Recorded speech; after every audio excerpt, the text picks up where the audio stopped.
पुराने वक्तों की बात है जब बादशाहों के महल सोने से चमकते थे और फकीरों के दिल अल्लाह के नूर से रोशन होते थे। शहर बगदाद के एक कोने में एक पुराना टूटा फूटा सा दुकानचा था।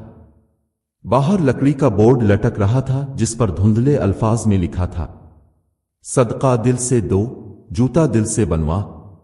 ये दुकान एक मोची की थी, मगर आम मोची नहीं। लोग इसे अल्लाह वाला मोची कहते थे।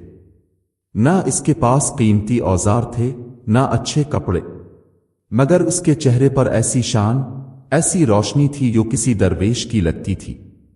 वो जूते तो बनाता था, मगर हर जूते के साथ एक दुआ मुफ्त देता था। उसी शहर में एक मगरूर बादशाह भी रहता था जो अपनी शान और शौकत में डूबा हुआ था। एक दिन शिकार से वापसी पर उसका खास जूता जो ईरान से मंगवाया गया था अचानक फट गया। बादशाह आग बबूला हो गया। मेरे जूते का हाल देखो, वो धाड़ा, पूरे शहर में कौन है जो उसे ठीक करे? अगर किसी ने सही न किया तो गर्दन आड़ा दी जाएगी। वजीर कांपते हुए बोला, हुजूर, एक फकीर मोची है, सुना है इसके हाथ में कमाल है। बादशाह गरा, फकीर मोची, मेरा जूता? ठीक है, इसे महल बुलाओ, देखते हैं इसके अंदर क्या कमाल है। और यूं एक अल्लाह वाले मोची को शाही दरबार में बुलाया गया। ना वो डरा, ना घबराया।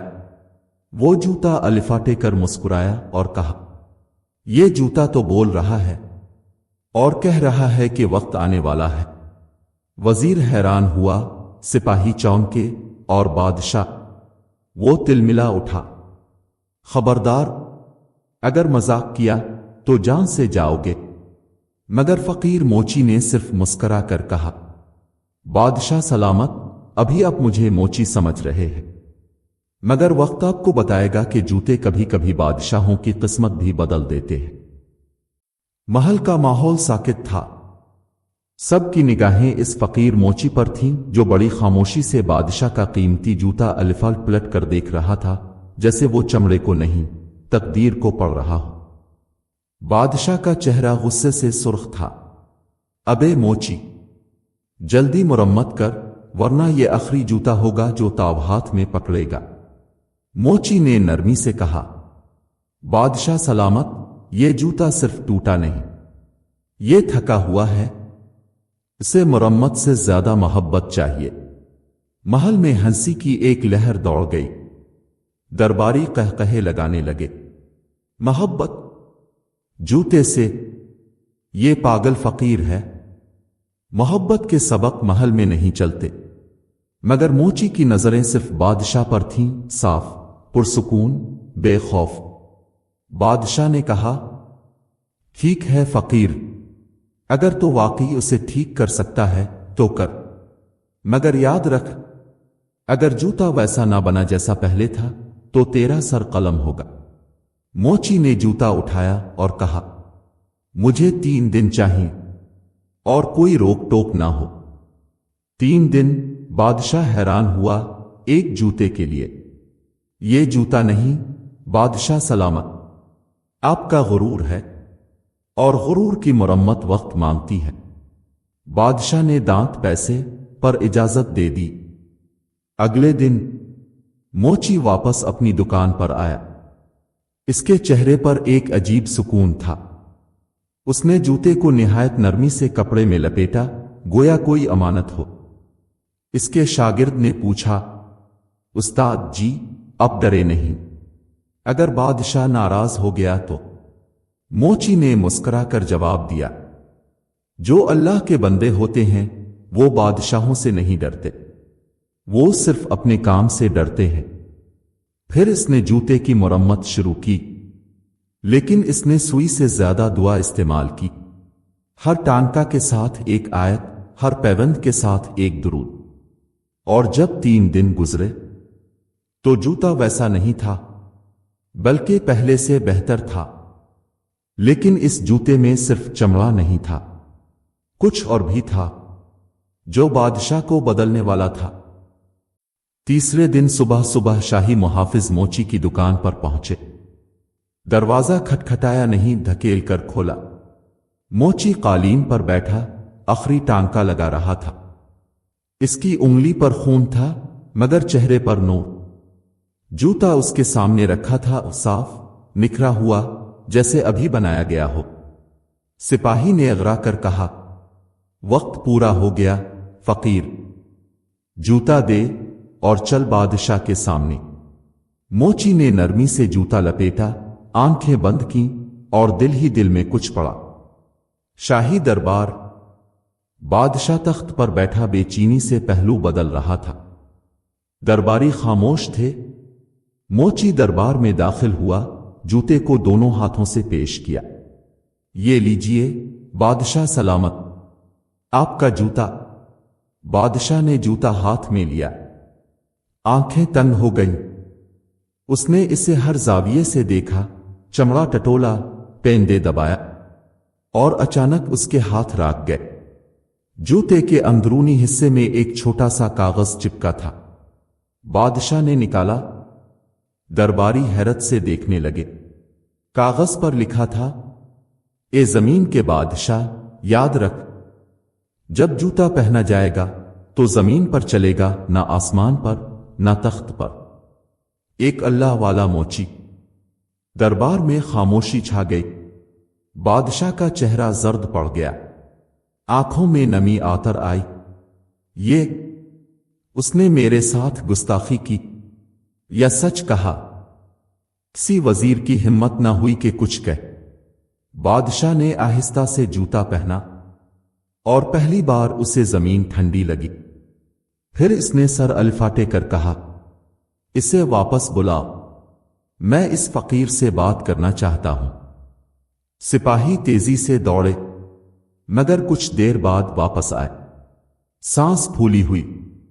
जहां पना, वो मोची, वो दुकान, सब गायब हो चुका है। बादशाह चौंक गया। गायब? कहां गया? कोई निशान? सिपाही ने कपकपाती आवाज में कहा, सिर्फ एक जला हुआ दिया बचा है और उसके नीचे लिखी एक तहरीर, जब गुरूर झुकता है तो अल्लाह वाले उठ जाते हैं। वो रात महल में अजीब सी थी। चमकते फानूस, सुनहरी पर्दे, गालब की खुशबू, मगर बादशाह की आंखों में नींद नहीं थी। वो बार बार जूते को देखता और वही कागज, जब जूता पहना जाएगा तो जमीन पर चलेगा, ना आसमान पर, ना तख्त पर। बादशाह तख्त से अलिफाटे नंगे पांव फर्श पर आया और आहिस्ता आहिस्ता महल के बाग में जा बैठा। पहली बार उसने खुद को अकेला महसूस किया। न कोई दरबारी, न वजीर, न मुहाफिज, सिर्फ चांदनी, खामोशी और वो तहरीर जो अब दिल में कंदा हो चुकी थी। अगले दिन बादशाह ने हुक्म दिया, पूरे शहर में इस मोची को तलाश किया जाए, जमीन खोद डालो, आसमान छान मारो। सिपाही भागे, शहर के चप्पे चप्पे को छाना, पर वो फकीर जैसे हुआ में तहलील हो चुका था। अलबत्ता हर जगह इसके निशान थे। कभी मस्जिद के बाहर दो पुराने जूते जिनमें नरमी थी, कहीं यतीम के पांव में पैबंद लगा हुआ जूता जिसमें दुआएं थीं। हर कोई कुछ ना कुछ सुनाता। वो हर जुमा गरीबों के जूते धोता था। एक दिन एक बूढ़े के पांव नंगे देखे तो अपना जूता आतार कर दे दिया था। कहता था, जूते सिर्फ पांव डेकती हैं, असल चीज नियत होती है। बादशाह चुप था। कुछ दिन गुजरे तो उसने कमरे में खुद को बंद कर लिया। फिर एक रात बादशाह ने तन्हाई में पहली बार आंखें बंद की और कहा, ए अल्लाह, अगर वो तेरा बंदा था तो ताब मुझे इस जैसा बना दे। फिर इसने वही जूता पहना जो अब शाही नहीं, रूहानी लगता था, और दरबार की सीढ़ियां आतरती आतरती एक जगह राख कर सजदे में झक गया। इसी लम्हे दूर शहर के एक सुनसान गोशे में एक पुराना दिया फिर से जल उठा।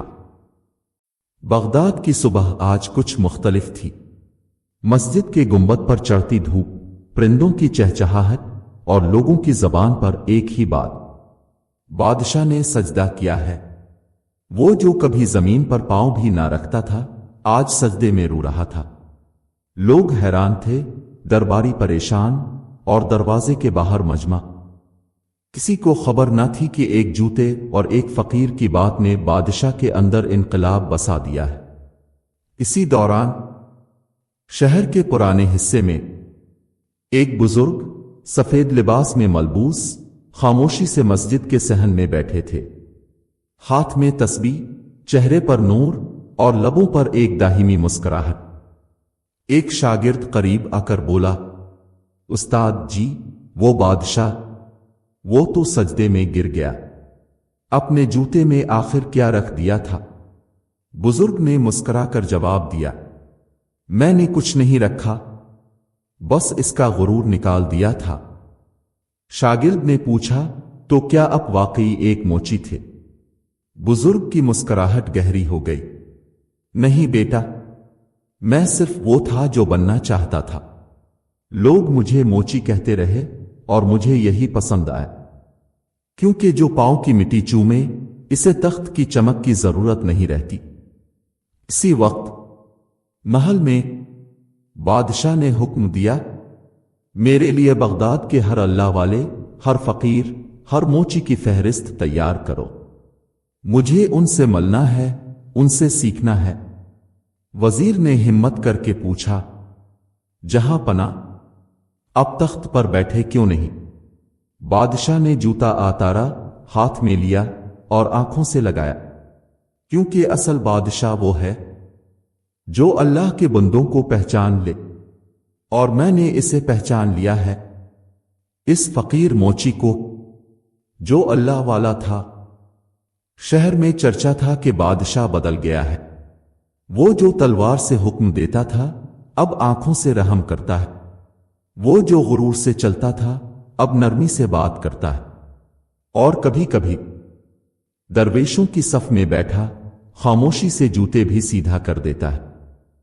مہینے گزر گئے، بغداد بدل چکا تھا۔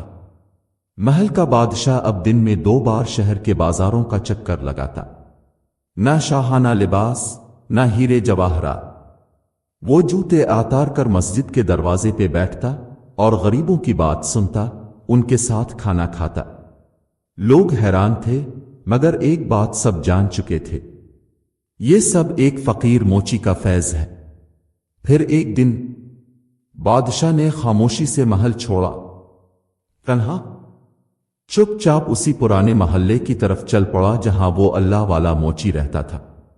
جب وہ وہاں پہنچا تو سامنے وہی پرانی جگہ تھی، جہاں کبھی ایک لکڑی کی دکان ہوتی تھی، جہاں کبھی بورڈ لٹکتا تھا، صدقہ دل سے دو، جوتا دل سے بنوا۔